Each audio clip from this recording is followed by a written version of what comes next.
السلام عليكم حبايبي، شلونكم؟ شلون صحتكم؟ اليوم اني وصاحبي ذي الفقار راح نروح نشوف لعبة العراق والاستراليا.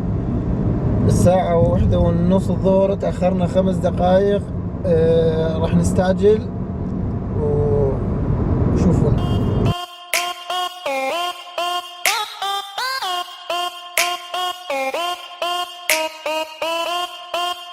Black pink in your area.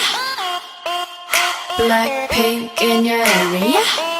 السرفات برا البيت كيف سرفة ويهوسون ما تدري بروحك تسوي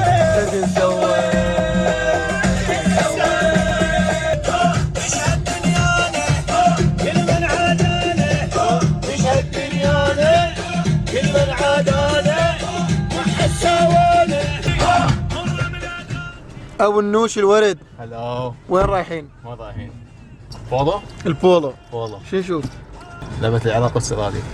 راح نشوف لعبة العراق والاستراليا، اني وذي الفقار الورد. على اداء الفريق واضح لحد الان. ضرب العوض عند اللاعب تومي يوريتش، وتشتت من احمد ابراهيم برا الملعب الى رمي التماس للمنتخب الاسترالي. هل سيكون الشرطاوي احمد ابراهيم؟ تعب الظفر لعثمان للوصل لاربيل.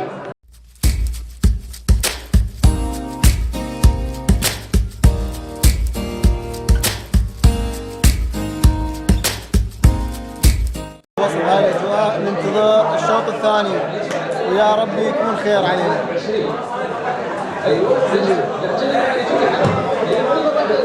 ننتظر ان شاء الله ويانا راح نشوف الشوط الثاني. يزيد ثقته بنفسه.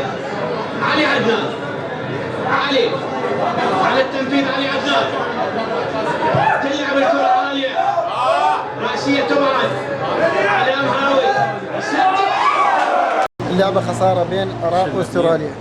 الله كريم على اللعبات الجاية. حبايب انا حاليا مستعجل اروح اتغدى لان عندي شغل ثاني بالصيدلية لازم استعجل عليه بالأربعة، بس الساعة 3:30.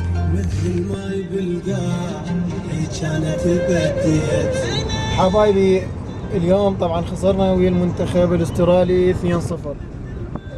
ان شاء الله هذا مو نهاية المباراة، وان شاء الله هذا مو نهاية المطاف، وان شاء الله القادم افضل واحسن، وهذا مو نهاية يعني الخسارة نقول ان شاء الله. ونتمنى من المدرب راضي شنيشل الخطة الافضل والاحسن، ونقول لكم ان شاء الله الفوز قادم بالمباراة الجاية، ونقول لكم في امان الله.